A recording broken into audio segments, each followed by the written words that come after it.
ಸೋನಿಯಾ ಗಾಂಧಿ ನಾಯಕತ್ವದಲ್ಲಿ ಕಾಂಗ್ರೆಸ್ ಬಲಿಷ್ಠವಾಗಿತ್ತ? ಬಿಜೆಪಿ ಸೇರಿದಂತೆ ವಿರೋಧ ಪಕ್ಷಗಳಲ್ಲಿ ಅಂದು ಕಾಂಗ್ರೆಸ್ ಕಂಡರೆ ಒಂದು ರೀತಿಯ ಭಯ ಮತ್ತು ಗೌರವದ ವಾತಾವರಣವಿತ್ತ. ಹಾಗಾದ್ರೆ ರಾಹುಲ್ ಗಾಂಧಿ ನಾಯಕತ್ವವನ್ನ ವಹಿಸಿಕೊಂಡ ಮೇಲೆ ಕಾಂಗ್ರೆಸ್ ದುರ್ಬಲವಾಯಿತಾ? ಕಾಂಗ್ರೆಸ್ನಲ್ಲಿ ನಿಜಕ್ಕೂ ನಾಯಕತ್ವದ ಕೊರತೆ ಇದೆಯಾ? ಇತ್ತೀಚಿನ ರಾಜಕೀಯ ವಿಶ್ಲೇಷಣೆಗಳಲ್ಲಿ ಮತ್ತು ಸಾರ್ವಜನಿಕ ಚರ್ಚೆಗಳಲ್ಲಿ ಒಂದು ಪ್ರಮುಖ ವಿಷಯ ಮತ್ತೆ ಮತ್ತೆ ಮುನ್ನೆಲೆಗೆ ಬರ್ತಾ ಇದೆ. ಅದೇನು ಅಂದ್ರೆ ಸೋನಿಯಾ ಗಾಂಧಿಯವರ ಅವಧಿಯ ಕಾಂಗ್ರೆಸ್ ಮತ್ತು ರಾಹುಲ್ ಗಾಂಧಿಯವರ ಅವಧಿಯ ಕಾಂಗ್ರೆಸ್ನ ನಡುವಿನ ವ್ಯತ್ಯಾಸ. 1990ರ ದಶಕದ ಕೊನೆಯಲ್ಲಿ ಕಾಂಗ್ರೆಸ್ ಕಷ್ಟದ ಕಾಲದಲ್ಲಿದ್ದಾಗ ನಾಯಕತ್ವ ವಹಿಸಿಕೊಂಡ ಸೋನಿಯಾ ಗಾಂಧಿಯವರು 2 ಬಾರಿ ಯುಪಿಎ ಸರ್ಕಾರವನ್ನ ಅಧಿಕಾರಕ್ಕೆ ತರುವಲ್ಲಿ ಮತ್ತು ಪಕ್ಷವನ್ನ ಸಂಘಟಿಸುವಲ್ಲಿ ಯಶಸ್ವಿಯಾಗಿದ್ರು.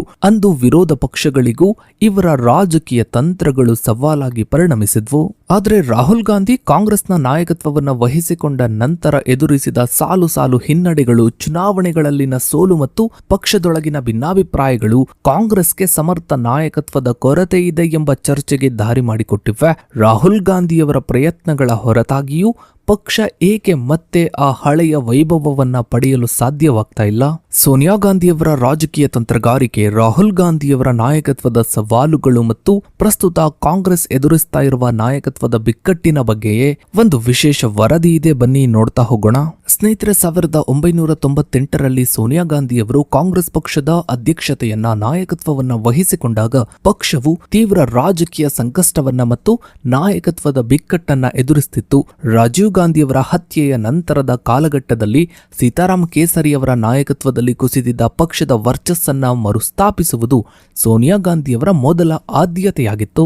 ಸೋನಿಯಾ ಗಾಂಧಿಯವರ ಆಡಳಿತಾವಧಿಯ ಅತ್ಯಂತ ಪ್ರಮುಖ ಕಾರ್ಯತಂತ್ರದ ಬದಲಾವಣೆ ಎಂದರೆ ಕಾಂಗ್ರೆಸ್ನ ಸಾಂಪ್ರದಾಯಿಕ ಏಕಾಂಗಿ ಸ್ಪರ್ಧೆ ಸಿದ್ಧಾಂತವನ್ನ ಕೈಬಿಟ್ಟಿದ್ದು. 1998ರ ಪಂಚಮರ್ಷಿ ಸಂಕಲ್ಪದಲ್ಲಿ ಇವರು ಪ್ರಾದೇಶಿಕ ಪಕ್ಷಗಳೊಂದಿಗೆ ಮೈತ್ರಿ ಮಾಡಿಕೊಳ್ಳುವ ಐತಿಹಾಸಿಕ ನಿರ್ಧಾರವನ್ನ ತೆಗೆದುಕೊಂಡರು. ಈ ನಿರ್ಧಾರವು ಭಾರತದ ರಾಜಕೀಯದಲ್ಲಿ ಹೊಸ ಮೈತ್ರಿಕೂಟ ಯುಗಕ್ಕೆ ಅಡಿಪಾಯ ಹಾಕ್ತು ಮತ್ತು ದೇಶದಾದ್ಯಂತ ಒಂದೇ ಸಮಯದಲ್ಲಿ ಬರೋಬ್ಬರಿ 15 ರಾಜ್ಯಗಳಲ್ಲಿ ಕಾಂಗ್ರೆಸ್ ಆಡಳಿತ ಸ್ಥಾಪನೆಯಾಗಲು ನೆರವಾಯಿತು. 2004ರ ಲೋಕಸಭಾ ಚುನಾವಣೆಯಲ್ಲಿ ಕಾಂಗ್ರೆಸ್ ನೇತೃತ್ವದ ಯುಪಿಎ ಮೈತ್ರಿ ಒಕ್ಕೂಟವನ್ನ ಯಶಸ್ವಿಯಾಗಿ ಸಂಘಟಿಸಿ ಅಧಿಕಾರದಲ್ಲಿದ್ದ ಅಟಲ್ ಬಿಹಾರಿ ವಾಜಪೇಯಿ ನೇತೃತ್ವದ ಎನ್ಡಿಎ ಸರ್ಕಾರವನ್ನ ಸೋಲಿಸಿದ್ದು ಸೋನಿಯಾ ಗಾಂಧಿಯವರ ತಂತ್ರಗಾರಿಕೆಗೆ ಸಾಕ್ಷಿಯಾಗಿದೆ. ಪ್ರಧಾನಿ ಹುದ್ದೆಯನ್ನ ಬಿಟ್ಟುಕೊಟ್ಟು ಡಾಕ್ಟರ್ ಮನಮೋಹನ್ ಸಿಂಗ್ ಅವರನ್ನ ಪ್ರಧಾನಿಯನ್ನಾಗಿ ಆಯ್ಕೆ ಮಾಡಿದ ನಿರ್ಧಾರವು ಸರ್ಕಾರದ ತಾಂತ್ರಿಕ ಆಡಳಿತ ಮತ್ತು ಪಕ್ಷದ ಸಂಘಟನಾತ್ಮಕ ಶಕ್ತಿಯ ನಡುವೆ ದ್ವಂದ್ವವಿಲ್ಲದ ಶಕ್ತಿ ಸಮತೋಲನವನ್ನ ನಿರ್ಮಿಸಿತು. ಈ ರಾಜಕೀಯ ಸ್ಥಿರತೆಯು 2009ರ ಲೋಕಸಭಾ ಚುನಾವಣೆಯಲ್ಲಿ ಕಾಂಗ್ರೆಸ್ ತನ್ನ ಸ್ಥಾನಗಳನ್ನು 206ಕ್ಕೆ ಹೆಚ್ಚಿಸಿಕೊಳ್ಳಲು ನೆರವಾಯಿತು. ಸೋನಿಯಾ ಗಾಂಧಿಯವರ ನಾಯಕತ್ವದಲ್ಲಿ ಹಿರಿಯ ನಾಯಕರನ್ನು ಗೌರವಿಸುವ ಮತ್ತು ಪ್ರಾದೇಶಿಕ ನಾಯಕರನ್ನ ಒಗ್ಗೂಡಿಸುವ ಶೈಲಿ ಇದ್ದ ಕಾರಣ ಬಿಜೆಪಿ ಸೇರಿದಂತೆ ವಿರೋಧ ಪಕ್ಷಗಳು ಕಾಂಗ್ರೆಸ್ನ ಸಂಘಟಿತ ಶಕ್ತಿಯನ್ನ ಎದುರಿಸಲು ಕಠಿಣ ಸವಾಲನ್ನ ಎದುರಿಸ್ತಾ ಇದ್ವು. ಇನ್ನು ಸ್ನೇಹಿತರೆ, 2013ರಲ್ಲಿ ಕಾಂಗ್ರೆಸ್ ಉಪಾಧ್ಯಕ್ಷರಾಗಿ ಮತ್ತು 2017ರಲ್ಲಿ ಪಕ್ಷದ ಅಧ್ಯಕ್ಷರಾಗಿ ರಾಹುಲ್ ಗಾಂಧಿಯವರ ಅಧಿಕಾರ ಸ್ವೀಕಾರವು ಪಕ್ಷದಲ್ಲೊಂದು ಸೈದ್ಧಾಂತಿಕ ಮತ್ತು ಪೀಳಿಗೆಯ ಸಂಕ್ರಮಣಕ್ಕೆ ನಾಂದಿ ಹಾಡ್ತು. ಆದರೂ ಈ ಕಾಲಘಟ್ಟವು ಭಾರತೀಯ ರಾಜಕೀಯದ ಸಾಮಾಜಿಕ ಸಾಂಸ್ಕೃತಿಕ ಚೌಕಟ್ಟಿನಲ್ಲಿ ಭಾರಿ ಬದಲಾವಣೆಯ ಸಮಯವಾಗಿತ್ತು. 2ನೇ ಅವಧಿಯ ಯುಪಿಎ ಸರ್ಕಾರದ ಮೇಲಿದ್ದ ಆಡಳಿತ ವಿರೋಧಿ ಅಲೆ, ಸರಣಿ ಭ್ರಷ್ಟಾಚಾರದ ಆರೋಪಗಳು ಮತ್ತು ದೇಶದಾದ್ಯಂತ ವ್ಯಾಪಿಸಿದ್ದ ಆರ್ಥಿಕ ವದಂತಿಯು ನರೇಂದ್ರ ಮೋದಿಯವರ ನೇತೃತ್ವದ ಬಿಜೆಪಿಯ ಉದಯಕ್ಕೆ ಸೂಕ್ತ ವಾತಾವರಣವನ್ನ ನಿರ್ಮಿಸಿಕೊಟ್ಟಿತ್ತು. 2014ರ ಲೋಕಸಭಾ ಚುನಾವಣೆಯಲ್ಲಿ ಕಾಂಗ್ರೆಸ್ ಕೇವಲ 44 ಸ್ಥಾನಗಳಿಗೆ ಕುಸಿಯುವ ಮೂಲಕ ತನ್ನ ಇತಿಹಾಸದಲ್ಲೇ ಅತ್ಯಂತ ಕನಿಷ್ಠ ಸಾಧನೆಯನ್ನ ದಾಖಲಿಸಿತು. ರಾಹುಲ್ ಗಾಂಧಿಯವರ ನಾಯಕತ್ವದ ಮೇಲೆ ಎದ್ದ ನಾಯಕತ್ವದ ಕೊರತೆಯ ಚರ್ಚೆಗೆ ಹಲವು ರಾಜಕೀಯ ಕಾರಣಗಳಿದ್ವು. ರಾಹುಲ್ ಗಾಂಧಿಯವರು ಪಕ್ಷದ ಪೂರ್ಣಾಧಿಕಾರ ವಹಿಸಿಕೊಂಡ ನಂತರ ಹಳೆಯ ಸಾಂಪ್ರದಾಯಿಕ ನಾಯಕತ್ವದ ಬದಲಿಗೆ ಯೂತ್ ಕಾಂಗ್ರೆಸ್ ಮತ್ತು ಎನ್ಎಸ್ಯುಐನಲ್ಲಿ ಆಂತರಿಕ ಪ್ರಜಾಪ್ರಭುತ್ವವನ್ನ ತರಲು ಶ್ರಮಿಸಿದ್ರು. ಆದರೆ ಈ ಬದಲಾವಣೆಯು ಪಕ್ಷದ ಹಿರಿಯ ನಾಯಕರು ಹಾಗೂ ಯುವ ನಾಯಕರ ನಡುವೆ ಸಮ್ಮಿಲನವನ್ನ ತರಲು ವಿಫಲವಾಯಿತು. ಅದೇ ಸಮಯದಲ್ಲಿ ಬಿಜೆಪಿಯ ಬಲವಾದ ಮಾಧ್ಯಮ ತಂತ್ರಜ್ಞಾನ ಮತ್ತು ನರೇಂದ್ರ ಮೋದಿಯವರ ಪ್ರಭಾವಶಾಲಿ ವ್ಯಕ್ತಿತ್ವದ ಎದುರು ಕಾಂಗ್ರೆಸ್ನ ಸೈದ್ಧಾಂತಿಕ ನಿಲುವುಗಳನ್ನ ತಲುಪುವಲ್ಲಿ ರಾಜಕೀಯ ಮಂದಗತಿ ಎದ್ದು ಕಾಣ್ತಿತ್ತು.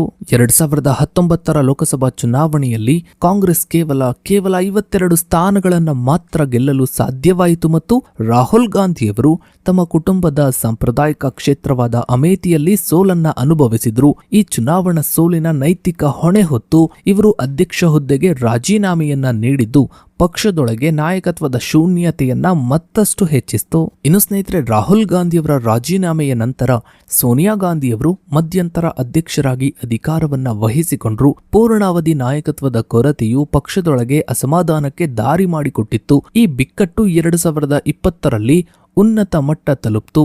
ಪಕ್ಷದ 23 ಪ್ರಮುಖ ಹಿರಿಯ ನಾಯಕರ ಗುಂಪು ಪತ್ರವೊಂದನ್ನ ಬರೆದು ಸಾಮೂಹಿಕ ನಾಯಕತ್ವ ನಿರ್ಧಾರವನ್ನ ಕೈಗೊಳ್ಳುವಲ್ಲಿ ಪಾರದರ್ಶಕತೆ ಮತ್ತು ತಕ್ಷಣದ ರಾಜಕೀಯ ಚುನಾವಣೆಗಳಿಗೆ ಆಗ್ರಹಿಸಿತು. ಈ ಘಟನೆಯು ಕಾಂಗ್ರೆಸ್ ಪಕ್ಷದ ಆಂತರಿಕ ಭಿನ್ನಮತ ಮತ್ತು ಶಕ್ತಿಹೀನತೆಯನ್ನ ಸಾರ್ವಜನಿಕವಾಗಿ ಬಹಿರಂಗಪಡಿಸಿತು. ಈ ರಾಜಕೀಯ ಸವಾಲಿಗೆ ಪರಿಹಾರವಾಗಿ 2022ರಲ್ಲಿ ಕಾಂಗ್ರೆಸ್ ಪಕ್ಷವು ಆಂತರಿಕ ಅಧ್ಯಕ್ಷೀಯ ಚುನಾವಣೆಯನ್ನ ನಡೆಸಿತು. 2 ದಶಕಗಳ ನಂತರ ಗಾಂಧಿ ಕುಟುಂಬೇತರ ನಾಯಕರಾದ ಮಲ್ಲಿಕಾರ್ಜುನ್ ಖರ್ಗೆಯವರು ಶಶಿ ತರೂರ್ ಅವರ ವಿರುದ್ಧ ಬಹುಮತದಿಂದ ಗೆದ್ದು ಅಧ್ಯಕ್ಷರಾಗಿ ಆಯ್ಕೆಯಾದರು. ಈ ಆಯ್ಕೆಯು ಪಕ್ಷಕ್ಕೆ ಆಡಳಿತಾತ್ಮಕ ಮತ್ತು ರಾಜಕೀಯ ಹಂತದಲ್ಲಿ ಭಾರಿ ಅನುಕೂಲವನ್ನ ತಂದುಕೊಟ್ಟಿತ್ತು. ಮಲ್ಲಿಕಾರ್ಜುನ್ ಖರ್ಗೆಯವರು ಪಕ್ಷದ ಸಂಘಟನೆ, ಆಡಳಿತ ಮತ್ತು ಮೈತ್ರಿಕೂಟಗಳ ಸಮನ್ವಯದ ಹೊಣೆ ಹೊತ್ತರೆ, ಮತ್ತೊಂದು ಕಡೆ ರಾಹುಲ್ ಗಾಂಧಿಯವರು ಸಾರ್ವಜನಿಕ ಚಳುವಳಿ ಮತ್ತು ಸೈದ್ಧಾಂತಿಕ ಹೋರಾಟದ ನಾಯಕತ್ವವನ್ನು ವಹಿಸಿಕೊಂಡ್ರು. ಈ ಕಾರ್ಯಾತ್ಮಕ ವಿಭಜನೆಯು ಪಕ್ಷದ ಆಂತರಿಕ ಬಿಕ್ಕಟ್ಟನ್ನ ಶಮನಗೊಳಿಸುವಲ್ಲಿ ಪ್ರಮುಖ ಪಾತ್ರವನ್ನ ವಹಿಸಿತು. ಇನ್ನು ಸ್ನೇಹಿತರೆ, ರಾಹುಲ್ ಗಾಂಧಿಯವರ ನಾಯಕತ್ವದ ಸ್ವರೂಪದಲ್ಲಿ 2022ರ ನಂತರ ಸ್ಪಷ್ಟವಾದ ಸೈದ್ಧಾಂತಿಕ ಪಕ್ವತೆ ಕಂಡುಬಂದಿತ್ತು. ಕೇವಲ ಚುನಾವಣಾ ತಂತ್ರಗಳಿಗೆ ಸೀಮಿತವಾಗದೆ ಜನಸಾಮಾನ್ಯರ ನೇರ ಸಂಪರ್ಕಕ್ಕಾಗಿ ಇವರು ಹಮ್ಮಿಕೊಂಡ ಭಾರತ್ ಜೋಡೋ ಯಾತ್ರೆ ಮತ್ತು ಭಾರತ್ ಜೋಡೋ ನ್ಯಾಯ ಯಾತ್ರೆಗಳು ರಾಜಕೀಯ ಚಿತ್ರಣವನ್ನ ಬದಲಿಸಿದ್ವು. ಕನ್ಯಾಕುಮಾರಿಯಿಂದ ಕಾಶ್ಮೀರದವರೆಗೆ ಕೈಗೊಂಡ ಈ ಸುದೀರ್ಘ ಪಾದಯಾತ್ರೆಯು ರಾಹುಲ್ ಗಾಂಧಿಯವರ ರಾಜಕೀಯ ಇಮೇಜ್ ಅನ್ನ ಪುನರಾವರ್ತಿಸಿತು. ಬೆಲೆ ಏರಿಕೆ, ನಿರುದ್ಯೋಗ, ಸಾಮಾಜಿಕ ನ್ಯಾಯ ಮತ್ತು ಸಂವಿಧಾನ ರಕ್ಷಣೆಯಂತಹ ವಿಷಯಗಳನ್ನ ಇವರು ಕೇಂದ್ರ ರಾಜಕೀಯ ವಸ್ತುವನ್ನಾಗಿ ಮಾಡಿದ್ರು. ರಾಜಕೀಯ ಹಂತದಲ್ಲಿ ಕಾಂಗ್ರೆಸ್ 2023ರಲ್ಲಿ 26 ವಿರೋಧ ಪಕ್ಷಗಳನ್ನ ಒಂದೇ ವೇದಿಕೆಗೆ ತಂದು INDIA ಮೈತ್ರಿಕೂಟವನ್ನ ರಚಿಸುವಲ್ಲಿ ಪ್ರಮುಖ ಪಾತ್ರವನ್ನ ವಹಿಸಿತು. ಇದು ಸೋನಿಯಾ ಗಾಂಧಿ ಯುಗದ ಮೈತ್ರಿಕೂಟ ರಾಜಕೀಯದ ಪುನರಾವರ್ತನೆಯಾಗಿದ್ದರೂ ಸೈದ್ಧಾಂತಿಕವಾಗಿ ಪ್ರಜಾಪ್ರಭುತ್ವ ಮತ್ತು ಸಂವಿಧಾನ ರಕ್ಷಣೆಯ ಸುತ್ತ ರೂಪುಗೊಂಡಿತ್ತು. 2024ರ ಲೋಕಸಭಾ ಚುನಾವಣೆಯಲ್ಲಿ ಈ ತಂತ್ರವು ಯಶಸ್ವಿಯಾಗಿ ಫಲವನ್ನ ನೀಡಿತು. ಕಾಂಗ್ರೆಸ್ ತನ್ನ ಸ್ಥಾನಗಳನ್ನು 99ಕ್ಕೆ ಹೆಚ್ಚಿಸಿಕೊಂಡು ತನ್ನ ಚುನಾವಣಾ ಬಲವನ್ನ ದುಪ್ಪಟ್ಟುಗೊಳಿಸಿತು. ಬಿಜೆಪಿಯನ್ನು 240 ಸ್ಥಾನಗಳಿಗೆ ಸೀಮಿತಗೊಳಿಸಿ ಅದರ ಸ್ವಂತ ಬಹುಮತವನ್ನ ತಡೆಯುವಲ್ಲಿ ಮೈತ್ರಿಕೂಟ ಯಶಸ್ವಿಯಾಯಿತು. ಈ ಫಲಿತಾಂಶದ ಮೂಲಕ ಕಾಂಗ್ರೆಸ್ 10 ವರ್ಷಗಳ ನಂತರ ಅಧಿಕೃತವಾಗಿ ಲೋಕಸಭೆಯಲ್ಲಿ ವಿರೋಧ ಪಕ್ಷದ ಸ್ಥಾನವನ್ನ ಪಡೆಯಿತು ಮತ್ತು ರಾಹುಲ್ ಗಾಂಧಿಯವರು ಲೋಕಸಭೆಯ ವಿರೋಧ ಪಕ್ಷದ ನಾಯಕರಾಗಿ ಅಧಿಕಾರವನ್ನ ವಹಿಸಿಕೊಂಡ್ರು. ಇನ್ನು ಈಗ ದೇಶದಲ್ಲಿ ಕೇಂದ್ರದ ವಿರುದ್ಧ ಅಂದ್ರೆ ಮೋದಿ ಸರ್ಕಾರ, ಬಿಜೆಪಿ ಸರ್ಕಾರದ ವಿರುದ್ಧ ದೇಶದಾದ್ಯಂತ ದೊಡ್ಡ ಆಡಳಿತ ವಿರೋಧಿ ಅಲೆ ಇದೆ. ಇದನ್ನ ಕಾಂಗ್ರೆಸ್ ಅಥವಾ ರಾಹುಲ್ ಗಾಂಧಿ ಯಾವ ರೀತಿ ಬಳಸಿಕೊಳ್ತಾರೆ ಅನ್ನೋದನ್ನ ಕಾದು ನೋಡಬೇಕಿದೆ. ಸೊ ಇದಾಗಿತ್ತು ಸ್ನೇಹಿತರೆ ಇವತ್ತಿನ ಈ ಒಂದು ವಿಡಿಯೋದ ಬಗ್ಗೆ ನಿಮ್ಮ ಅನಿಸಿಕೆ ಅಭಿಪ್ರಾಯಗಳನ್ನ ತಪ್ಪದೆ ಕಮೆಂಟ್ ಸೆಕ್ಷನ್ ಅಲ್ಲಿ ಕಮೆಂಟ್ ಮಾಡಿ. ಹಾಗೆ ವಿಡಿಯೋಗೊಂದು ಲೈಕ್ ಮಾಡ್ತಾ ವಿಡಿಯೋನಾದಷ್ಟು ಎಲ್ಲ ಕಡೆ ಶೇರ್ ಮಾಡಿ. ನೀವಿನ್ನು ನಮ್ಮ ಚಾನಲ್ಗೆ ಸಬ್ಸ್ಕ್ರೈಬ್ ಆಗಿಲ್ಲ ಅಂದ್ರೆ ಕೆಳಗಡೆ ಕಾಣ್ತಾ ಇರೋ ಸಬ್ಸ್ಕ್ರೈಬ್ ಬಟನ್ ಕ್ಲಿಕ್ ಮಾಡಿ. ಹಾಗೆ ಪಕ್ಕದಲ್ಲಿ ಕಾಣೋ ಬೆಲ್ ಐಕಾನ್ ಕೂಡ ಕ್ಲಿಕ್ ಮಾಡಿ. Thanks for